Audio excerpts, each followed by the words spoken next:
नमस्कार दोस्तों, हमारी ज्ञान की बात चैनल पर आपका स्वागत है। आइए गणेश पुराण के 19वें भाग को आगे बढ़ाते हैं। नरांतक को विनायक देव की आज्ञा से राजभवन में ही बंदी अवस्था में रखा गया था। लोगों ने कहा, इस दुष्ट को तड़पा तड़पा कर भूखा मार देना चाहिए, क्योंकि अत्याचारी को दंड दिया ही जाना चाहिए। विनायक ने कहा, इस प्रकार शत्रु का वध करना कायरता होगी। हमारा कर्तव्य है कि बंदी अवस्था में भी उसे कोई कष्ट न होने दे। इस प्रकार विनायक की आज्ञा का पालन किया गया। नरांतक समझ गया कि यह बालक कोई ईश्वर भक्त तो है ही, जिसने दिव्य सेना उत्पन्न करके उसके द्वारा समस्त दैत्य सेना का भक्षण करा दिया। यदि यह चाहे तो सब कुछ कर सकता है, परंतु मुझे इसके साथ युद्ध तो करना ही चाहिए। यदि इसके हाथ से मारा गया तो मोक्ष मिलेगा, अथवा यह मुझसे हार गया तो फिर मैं समस्त मनुष्य लोक का स्वामी रहूंगा। उसने विनायक से मिलने की इच्छा प्रकट की तो वे उसके समक्ष पहुंच गए। उन्हें देखते ही दैत्यराज बोला, अरे बालक, तूने तो बड़ा इंद्रजाल दिखाया, किंतु तू जानता नहीं कि हम दैत्यगण स्वभाव से ही इंद्रजालिक होते हैं। अकेले मेरे से ही समस्त ब्रह्मांड कंपायमान रहता है। मेरे भ्रू विक्षेप मात्र से वायु चलती, वर्षा होती और काल की गति नियंत्रण में रहती है। सूर्य चंद्रमा भी मेरी आज्ञा के बिना गति नहीं कर सकते। तब तू मेरा क्या अनिष्ट कर सकता है? विनायक बोले, अब भी तेरा गर्व नष्ट नहीं हुआ?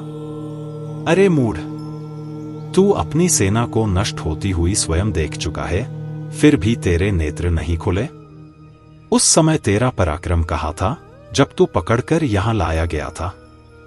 नरांतक ने कहा, मेरे पराक्रम को चुनौती देता है मूर्ख, मैं तुझे अभी नष्ट किए देता हूं। यह कहकर वह सहसा उठा और विनायक पर झपट पड़ा।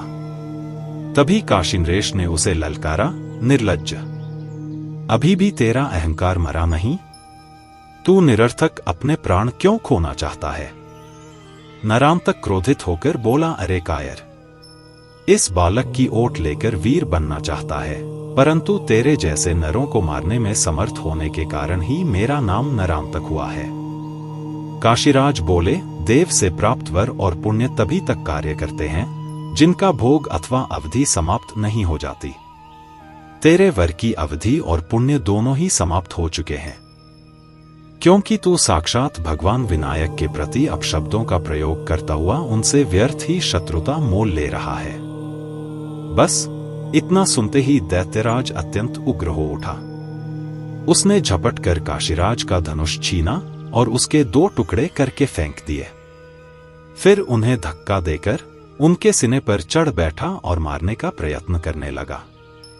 विनायक ने काशीनरेश को इस प्रकार दुर्दशाग्रस्त देखा तो नरांतक के विशाल मस्तक पर परशु प्रहार किया, जिससे वह दैत्य कुछ समय के लिए मूर्छित हो गया, किंतु चेतना लौटने पर उठकर घोर युद्ध करने लगा। तब उसने आसुरी माया फैलाई और विविध रूप धारण करने लगा। विनायक ने उसकी माया को नष्ट कर दोनों हाथ काट डाले, किंतु वर प्राप्ति के कारण उसके नवीन हाथ उत्पन्न हो गए। अब विनायक ने उसका मस्तक काट दिया, किंतु वह भी नया उत्पन्न हो गया। इस प्रकार उसके हाथ और मस्तक बार बार कटने पर भी नवीन उत्पन्न हो जाते। इस प्रकार वह दैत्य किसी भी प्रकार से वश में नहीं आ रहा था। यह देखकर विनायक देव ने तीक्ष्ण बाणों की मार से उसके दोनों पांव काट दिए। वे पांव आकाश मार्ग में उड़ते हुए स्वर्ग में देवांतक के समीप आ गिरे। इधर उसके पांव भी नवीन निकल आए। उन्होंने उसका मस्तक पुनः काटा, जो कि उसके पिता रुद्रदेव के सम्मुख जाकर गिरा। दैत्यराज को नवीन मस्तक की पुनः प्राप्ति हो गई। यह देखकर विनायक देव ने सोचा कि अब इसे अन्य उपाय से वश में करना होगा। उन्होंने तुरंत ही मोहनास्त्र का प्रयोग किया, जिससे दैत्यराज इतना मोहित हो गया कि उसे दिन रात्रि का भी ध्यान नहीं रहता। वह यह भी नहीं समझ पा रहा था कि मैं जिस बालक से युद्ध कर रहा हूं वह स्त्री या पुरुष अथवा मनुष्य है या पशु। तभी उसे ध्यान आया जब भगवान शंकर ने वर प्रदान किया था, तब अंत में यह भी कहा था कि तेरी मृत्यु तभी होगी जब मतिभ्रम उत्पन्न हो जाएगी। उसने सोचा, तो क्या मेरा मरणकाल उपस्थित है? भगवान विनायक ने विराट रूप धारण कर लिया और नरांतक को हाथों में उठाकर पुष्प के समान मसल डाला और उसके प्राण उड़ गए। काशीराज प्रसन्न हो गए, सर्वत्र हर्षोल्लास छा गया। विनायक भगवान की जय का घोष गूंज उठा। इस प्रकार नरांतक के मरने से धरती का आधा बोझ उतर गया। उधर विप्रवर रुद्रकेतु और उनकी साध्वी पत्नी शारदा ने अपने प्रतापी पुत्र का कटा हुआ मस्तक देखा तो अत्यंत ही व्याकुल हो उठे। आरंभ में तो उन्हें अपने पुत्रों का आचरण अच्छा नहीं लगा, किंतु त्रैलोक्य विजय कर लेने और सर्वत्र आधिपत्य स्थापित कर लेने के कारण उनकी अप्रसन्नता दूर हो चुकी थी। रुद्रदेव और शारदा दोनों ही नरांतक के लिए विलाप करने लगे। फिर वे देवांतक के पास स्वर्ग में पहुंचे, जहां देवांतक भी अपने अनुज के दोनों कटे हुए पांव देखकर चिंतातुर हो रहा था। उसने गुप्तचर भेजकर पता लगाया तो मृत्यु का विश्वास होने पर वह भी रोने लगा।